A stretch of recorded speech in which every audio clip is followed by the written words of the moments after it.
Hey guys, this was, I mean, I don't know how it happens, but every day I have like ridiculous games and they're just insane in terms of sort of comebacks. This was a ridiculous comeback. I decided to go for the Goblin Gamble. I'm going to talk through my thought process about why I decided to Goblin Gamble.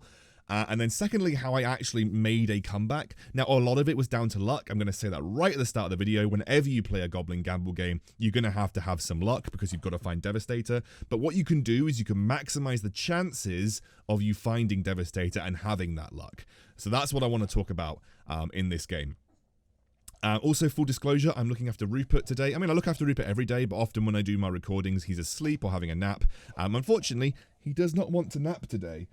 So you may hear him in the hallway. He's just messing around. If he makes too much noise, he's not right next to the microphone, so it shouldn't be too bad, guys. But if he makes too much noise, I will stop the recording and try and do extra afterwards. But yeah, what I want to talk about is the Goblin Gamble game that I had. We had a 4 Warlock Goblin build by the end of the game, with 2 Dark Spirits at level 10, actually. We don't really need to talk about positioning because realistically, positioning in Goblin builds is not that important. The only thing that I would say is Devastators and Dark Spirits, if you've got them, should be towards the front, so they have the maximum impact with their ability, or they can generate enough mana to make that ability work. So the early game isn't that crazy for me. I'm going to talk about a couple of things. First of all, I'm going to talk about the build that I was attempting to go in the early game, because if you can find this build, it's actually really powerful. The build that I was attempting to go was a 4 Glacia, 2 Knight build. This is something that you might have seen quite a lot of at High Ladder. It's something that a lot of people who play Glacia Knight are playing with right now as well. And what it is you go Fortune Teller, Frost Knight, Defector, Desperate Doctor, and then you pick up Hell Knight and Lightblade Knight. Now, if you can get Hell Knight and Lightblade Knight to level 2, you suddenly have a ridiculously good level 6 composition, and it's so good in the mid game, and to be honest, it's a really good starting place if you're looking to go directly into Glacia Knights. It's a really good way to force Glacia Knights as well, because you don't have to rely on finding the knights. You can actually aggressively roll for them because it's a very good level 6 composition. So this is something that I was trying to build. You might be able to see I have every single Glacia unit on my bench, and I have a Lightblade Knight. So I was trying to build this kind of unique Glacia Knight build. I was actually starting off this game not wanting to Goblin Gamble. I'll talk about the reasoning about when I chose to go to Goblin Gamble in a minute. I waited a very long time, by the way, to buy that second Fortune Teller because I was at 10 gold, and I thought, well, okay, a level 2 Fortune Teller is a big upgrade. If I want to go for this Glacia build, I might not find another one. That's why I built it. So I offset the 1 gold that I would have gained versus a potential major upgrade for a composition that I was trying to force. So now a lot of it is going to be coming down to just trying to build as much economy as possible. I'm not actually looking to roll here. I'm not actually looking to level up because unfortunately I'm not on a win streak, I'm on a lose streak. So I'd rather maintain that lose streak. But realistically, I'm actually not too bothered if I lose my lose streak at this point in time. A lot of kind of the early game that I figured out is important is just trying to protect your health total as well. So that's why I've made these decisions right here. And as you can see, I'm starting to pick up a couple more goblins all over the shop. I put in the Defector because the Defector and the Desperate Doctor combo means I can have a lot of CC because of their increased attack speed. They generate mana more quickly. That's why I didn't put the Skybreaker in. Skybreaker doesn't really offer me much because I already have the Goblin bonus going, so I'm not going to get any extra effectiveness by having Skybreaker. But you can see that I just lost to a very strong early Knight player there. You can see the kind of power of the early Knights if you get it right. So what I'm now doing is looking to just build as much of an economy as possible. The real reason is that the best way to get out of a middling situation is to try and get to 50 gold as quickly as possible. And that means not buying excess stuff that you don't need. And by about round 10, you should have an idea about what side of the build that you want to commit to. Now, after this round, I'm going to take a good look at my bench and say, okay, look at the bench that I've got right now. I've got a Lightblade Knight, a Frost Knight, Heaven Bomber, Skybreaker, Defector, and 2 Fortune Tellers. Right there, I've got, what, 13 gold plus the Ripper now? So that's 6, 8, 10, 12. 12 gold. I've got 12 gold plus the Ripper, which is 14 gold on my bench. Look what I do to sell off.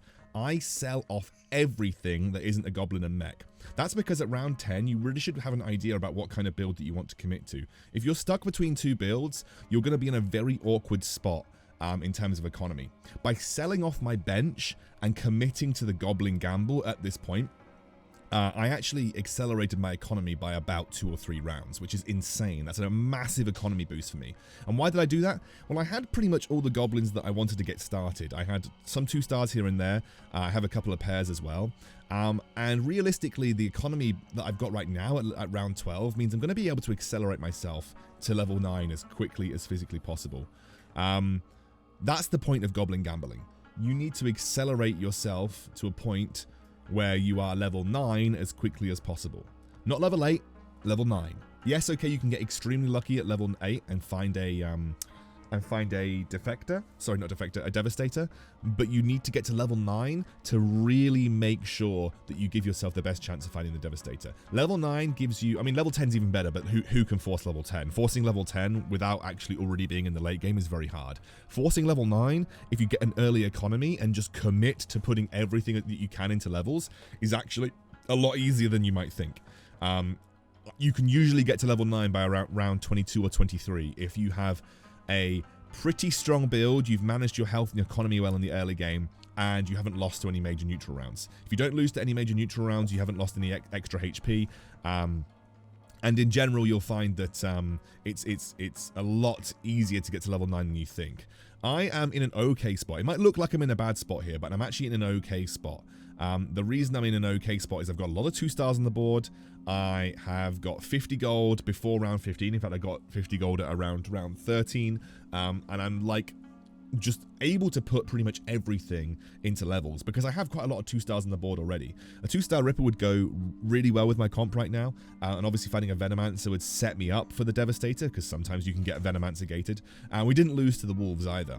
Couple of things itemization wise here.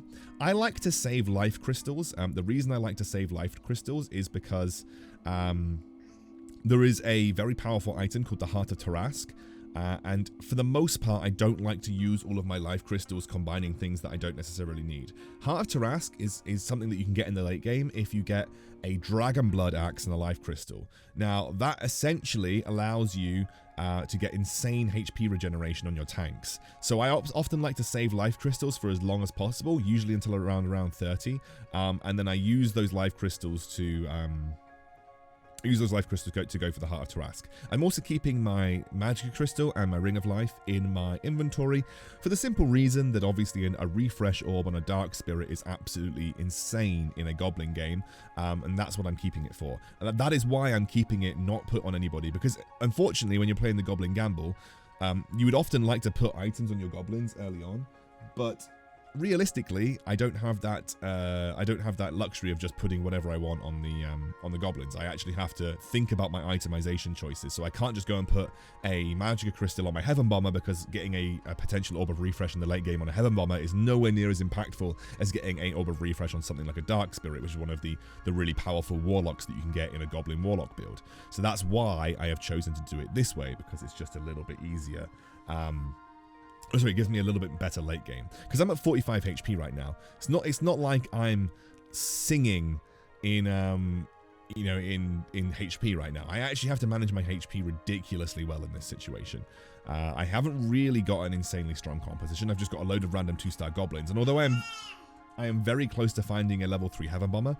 Overall, I could be in a much stronger position than I was. You know, really the best way to Goblin Gamble is to win streak by getting a load of 2-star goblins early on, and then just putting everything that you can into experience where you can. Unfortunately, I am on the other side of the coin where I'm having to basically lose streak into goblins. But I want you to note how much experience that I've put in already. I am at level 8, and I'm about 3/4 almost of the way through level 8 at round 20. Most builds would not be getting to level 8 until round 21 if you're just leveling up on curve, whereas I have decided to go to level 9 as quickly as physically possible. What I'm doing here is I'm sacrificing HP for levels. I'm sacrificing HP for levels, and that's essentially allowing me to potentially get a Goblin Gamble on the go. Because, like I said, the most important thing for me right now is getting level 9 so that I can find Devastator. Getting level 9 to find Devastator is probably the only thing that saves me in this game. Because I'm actually losing to a lot of people. I'm even losing to the other guy who seems to have gone or attempted to Goblin Gamble himself. So I'm now down at the last place, but I am level 9 with a really good economy. And you can see here that I already find some pretty important things. Now, what I actually find here is a load of... essentially a load of legendaries. Why am I picking out these random legendaries even though I might not want them? The reason I'm picking out these random legendaries is because they remove them from the legendary pool. This is actually a very simple tactic to deal with finding a Devastator if you can. It's essentially removing legendaries to keep the pool of legendaries as low as possible. So I've removed a Dark Spirit, a Tsunami Stalker, and I didn't remove the Royal Guard, by the way, just because I wanted to save the gold for rolling. But yeah, I've removed a Tsunami Stalker, a Dark Spirit, and a Ghost Prophet in the hopes that I increase my chances of finding a Devastator ever so slightly. Because as you can see right now, I am in a situation where I am very close to losing. And in fact, I end up going against this guy, and look how much HP damage I take. I take 17 in one go. So essentially, it's now or nothing. I've done the best that I can to maximize the chances. And what do you know? I find myself a Devastator. Like, admittedly, very, very lucky in this situation to find a Devastator. I have a hard choice here, by the way. The choice, it really isn't that hard on reflection, but getting a 2-star Dark Spirit is obviously a really, really big deal. And I'm also very close to finding an Orb of Refresh on my Dark Spirit, like I talked about. You know, I essentially have to find one more Ring of Life, and I've got a Dark Spirit at level, Dark Spirit with Refresh Orb, which is absolutely insane. So that was the really, really intense few rounds between round 20 and 25 where I did my best to maximize the chances of finding Devastator. I did get lucky. I told you at the start of the video that I got lucky, but I maximized my luck chances. Obviously, I didn't remove Royal Guard. I could have removed him as well, but I thought that the rolling was better chance. Taking out 2 or 3 legendaries is usually a good enough start when you're playing the Goblin Gamble to try and get the Devastator on board. So we are very lucky, but we made our luck. That's the way I like to look at it. We made our luck in this situation. What I'm going to do here is actually start giving some items over to my Dark Spirit. He's level 2, and I would actually quite like him to be as tanky and survive for as long as possible. So that's what you're going to see me do over the next few rounds, basically trying to give as much as I can to my Dark Spirit. We have the Goblin Gamble. We now have the Orb of Refresh. An Orb of Refresh Dark Spirit 2 is very, very unlikely to lose against almost any team. So I know that I'm safe. I don't need to desperation roll, and I can actually build my economy back up to a good position. Find another Dark Spirit, by the way, and that's actually good enough for me to take the other Heaven Bomber off and put my Dark Spirit on. The reason I've done this is because having 2 Dark Spirits is good versus one of the players in my lobby. The player in my lobby that I'm most concerned about is the guy who, you might remember him, had the Glacia Knight comp online. So Glacia Knights, generally the best way to beat Knights is with a Dark Spirit, especially if he's going to level 10 and going for the 6 Knight build. So having 2 Dark Spirits is going to help even more, which is why I've done what I've done. So I wanted to go back and reflect on how we got here, because there's a lot of good early game decisions that we should talk about that led us to this situation. After round 10, we decided what build that we wanted to commit to. We decided that we would take the risk of going for the Goblin Gamble, given that we had quite a lot of the early goblins already. That allowed us to accelerate our economy to 50 at about round 12, which is usually what you'd expect if you were trying to go for an actual loss streak, maybe like round 10 or 11 if you were really lucky. So usually we would be looking to do that at around 10 or 15 anyway, but we did it at around 12 with middling, which is really important. Then we put everything into experience. We were not tempted to roll that much before round 20. Everything went into experience, which meant by the time that round 21, 22 came around, we were essentially at level 9. Then when we got to level 9, we rolled. When you were at level 9, it's a good idea if you're very low to, very close to being killed, which I was, to go straight in and just roll to your heart's content. So I rolled and just removed the legendaries from the pool to allow myself a greater chance of finding a Devastator, which is exactly what happened. We sort of increased the chances of finding the Devastator. So really, really, really happy with how this game went. Now what I'm doing is I'm saving up until after the neutral round. The reason I'm saving up is that I don't actually need to get to level 10 right now. It's actually better for me to try and look for 3-star goblins, because the Goblin Gamble works obviously when you find Devastator, but it works even better once you find 3-star goblins, because they've got quite a lot of HP, so they become quite tanky. You can also see here that I've also found more of the life crystals. Again, I'm saving the life crystals to see if I can potentially find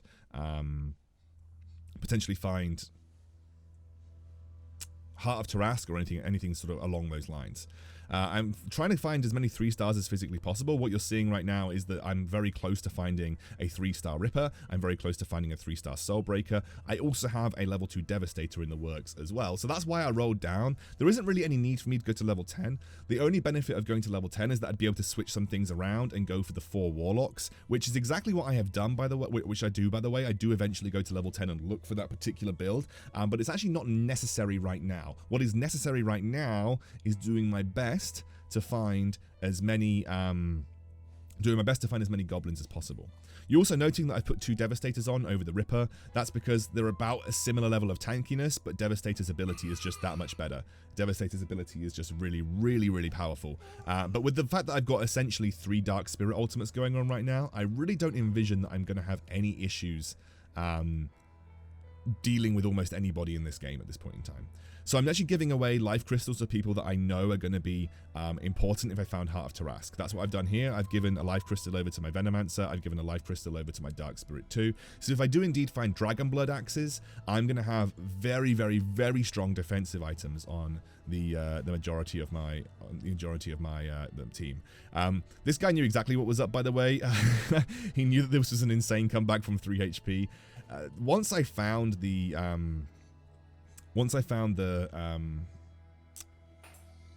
refresher orb on my Dark Spirit, I knew that I was in a pretty solid spot. Also, I did find a strange egg. There is something that I could have done here. There was 2 options for using this strange egg, just so you know. 2 options being I could use the strange egg on my Devastator, or I could use the strange egg on my Ripper. I think both of them are perfectly viable. 2 Devastators is not a bad idea, by the way. I think you actually deal more damage with 2 separate Devastator ultimates. So, in my eyes, it's actually okay to use this on the Ripper, because it just gives me a much more tanky frontline, which is why I rolled beforehand in case I found a Ripper or a Devastator. It would just give me a good indication about which one to give to. So you might wonder why I've positioned my build like this. Well, Devastator's got the item that gives lifesteal to everybody in a 1-unit radius. Found the Dragon Blood Axe, by the way. Devastator's got the, he's got the item that gives lifesteal to everything in a 1-unit radius. So I'm putting my important units around my Ripper. Unfortunately, I can't put my Ripper in the middle of everybody because he would get stuck there. So I'm basically prioritizing the units that I want to have the extra lifesteal on, and Dark Spirit and Devastator are definitely some of those units, and then realistically it can be whoever I want at the end of that. But we're in a really, I mean, our build is just ridiculous. The only thing that I think would really have, we would have struggled to beat, although I really don't think with the 2-star Dark Spirit that would have been that much of an issue, would have been a potential mage build. Mages are obviously incredibly good right now. Dragon Mages may have been able to clean this build up, but I did have the Jade Pipe, I did have Heart of Tarask on my Dark Spirit, and I had an Orb of Refresh on my Dark Spirit. So mages generally group up, and Dark Spirit probably would have been able to do enough damage to the mages that were grouped up if that was the case. So you can see the Knight player just can't deal with this. Then we've got the true damage coming from the Ripper, we've got the true damage coming from our Dark Spirit, and the guy in the corner also can't deal with this very well either. End up finding a 3-star Skybreaker. So now I've got the 3-star goblins all over the place. I'm actually going to give Frantic Mask over to my Soulbreaker. The reason I'm giving Frantic Mask over to my Soulbreaker is because he's actually better in the late game having a Frantic Mask than he is having his ability. The increased attack speed and the lifesteal on top of the Warlock bonuses actually makes the 3-star Soulbreaker pretty solid overall, which is why I decided to do that. So now I found myself a Soul Reaper. I am looking to go to level 10 to find the ultimate 4 Warlock build. It's probably, I mean, I really could have probably stayed at level 9 if I'm completely honest with you, and I wouldn't have had any issue at all versus this Knights player. Generally, Knights aren't that good versus Goblins, and especially if they're not that good versus Dark Spirit. I have no illusions that I would not have won this without a Dark Spirit. I probably wouldn't have won this with a Dark Spirit without Refresher. But it is important to note that in general, Knights do not do incredibly well versus Goblins, because they just have a lot of HP regen, and often you don't have the damage. You generally need to have a Lightblade Knight 3 or whatever. So I'm not worried about the Glacia clan. This is one of the few times that I've just been insanely confident versus Glacia clan. And I find myself another Dragon Blood Axe, which gives me a Heart of Tarask. I find myself 3 Kira axes, by the way, which allows me to get the magic damage immunity for my Dark Spirit 2. I also managed to find a Heaven's Gift for my Skybreaker. So lots and lots of really, really important items picked up on the Glacia round. And the guy who came in 5th, Cyronor, was kind of watching the game as it unfolded, and he was like, these items, dude, are just absolutely insane. We did have an insane item game. Again, we played the game the way we wanted to, and kind of this is how it ended up. So you see here, I sell off the Soul Reaper, I find myself a Ghost Prophet, and now I've got the 4 Warlock and the Gersis bonus, which is going to mean that I do more damage with my Devastator ultimate, because with the Armor Shred from my Venomancer and with the Gersis bonus, the Devastator is actually going to do a significant amount of damage. So watch this Devastator ultimate, bam, loads. The Dark Spirit also got a huge amount of work done. And now we've kind of kept winnings since we had we've kept winning since we had the 3 HP. We played the Goblin Gamble. We kind of prioritized the right units for the game, like we put the 2-star Dark Spirit in, and this is the round that we win. I don't think there's any spoilers here. We end up winning this round, and it was very successful. This was a great game, and I kind of went through the thought process about why I decided to Goblin Gamble and some of the things that I did to maximize my chances of Goblin Gambling, but we did it. We won, and I believe I didn't find his 3-star Lightblade Knight, so that was pretty solid. All right, guys. That was insane. Loved that game. I really, really had a good time with that, and I hope you guys did too, and I will see you soon.